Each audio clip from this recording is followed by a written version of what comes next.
Hey guys, it's Evan with Evan K Exotic. It's November 16th, 2025. It's starting to feel like the cold season in here. Um, I've got a little bit of snow outside, a dusting that stuck around for a little bit. It's the first couple times it's happened this year. The heat in the house is kicking on, and it's definitely a lot drier in here. The snake room is settling into about 72 degrees, and I'm putting a lot more water into the cages to keep the humidity up just because they're consuming a lot more water. But today's video is about a exciting Argentine Boa pairing I'm doing this year. I'm doing a Maxx Pink female times a T positive, tyrosine positive male. And I'm going to show you both those animals individually, talk about them a little bit, and then I'm going to put them together in this tub that has a really good way to get a shot of the both of them, and that way you can see them both at the same time. So I'm just going to introduce that to you guys, tell you what it's about, and tell you that I'm pretty excited about it. It's one of two Argentine pairings I have going this year. The other is a Maxx Pink to Maxx Pink pairing. This one is a Maxx Pink Argentine female to a T positive male. And so what this will result in, the one that's with the T positive male, if I am successful in this, what it will result in is animals that are 100% Het for T positive. It's a type of albinism that's in Argentine boas, and they are going to be 50% Maxx Pink because they have because the female is 100% Maxx Pink. She's produced by Ancient Reproductions, and I acquired her through William Arshard. But she's 100% Maxx Pink, and I'm going to put her in with a male T positive visual, and that, or anything resulting from that, will be 100% Het for T positive, 50% Maxx Pink genetics. So Maxx Pink is a line, Het is a morph. So the 100% Hets, if you took two of them together, you should get 25% visual T positive albinos, and then you should get the rest of them should be 66% chance of being heterozygous for albino if you take a Het times Het pairing. It's simple Mendelian genetics, guys. I had to reach deep for that because I'm not a morph guy, but I got it there. But anyways, so what will happen is the line bred color, the Maxx Pink coloration, should enhance any of those other things that are happening with that. And I'm just very curious to see what it is. I've heard some whispers that when you put the T positive in with the Maxx Pink genetics, there's a lot of synergy. So here's a good look at the female. Her name is Gossip. She's a really great animal. She's from 2018.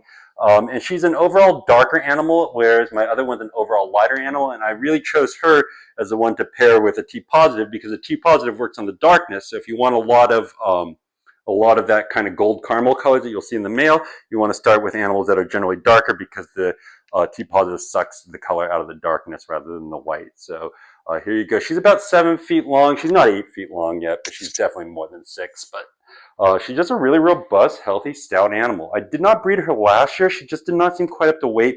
I got a bad batch of rabbits, and it really did a number on a couple of my bigger snakes, and her included. And so I just was conservative about it and didn't pair her up last year. And I've just got her this year, and she is robust, thick, and wonderful. So this is the female, Gossip.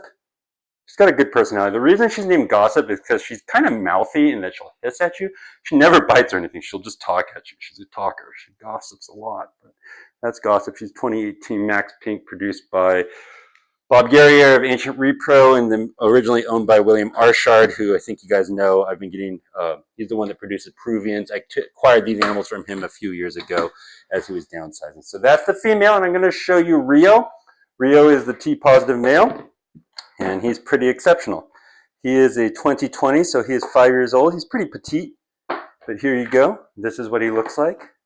He's got the goods to do this. Let me show you his spurs. I don't know if you can see, but he's got some pretty serious spurs going on there. He's definitely old enough to do it. He could be bigger as a male at 5 years old, but also I don't think it's a problem that he's this size. So it's kind of nice, but he's really wonderful. Look at how that variation in that T positive. These are really incredible animals. These both shed in this last week. Waiting for them to shed to put them together. Let me see if I got this on camera. Here we go. Look at that. See if I can focus in on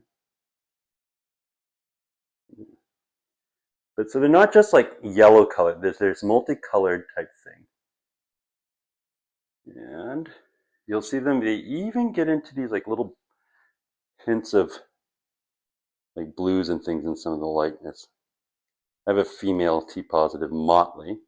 You can see that blue seam even more, but I'll make a separate video about her, but she's not ready for breeding. But anyway, so let me put these two together, and I'll then aim the camera down and you can get a really good look at them. So here we go.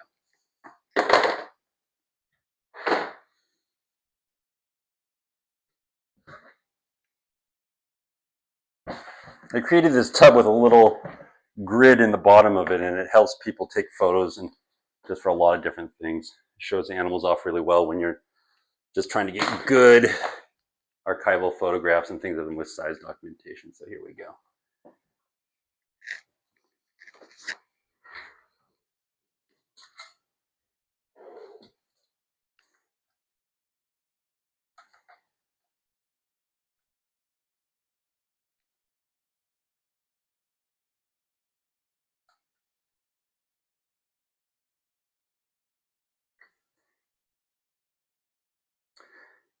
Male and female.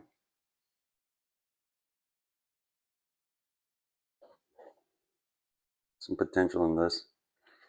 I'm pretty excited about this, guys. As somebody who's not a morph person, for me to work with a morph, I have to think it makes the base animal, the wild type animal, look better. And I do think that both the T positive morph can make an animal that looks better than a wild type.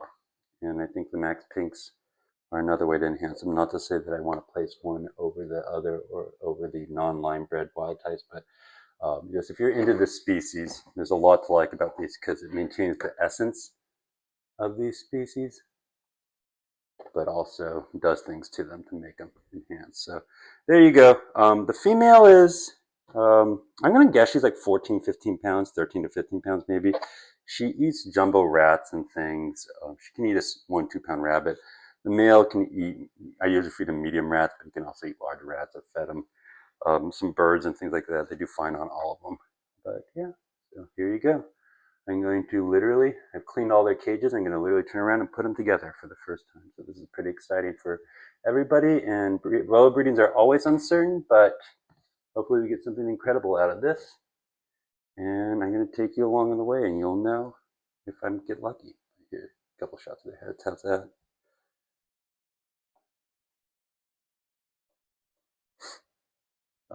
Take care.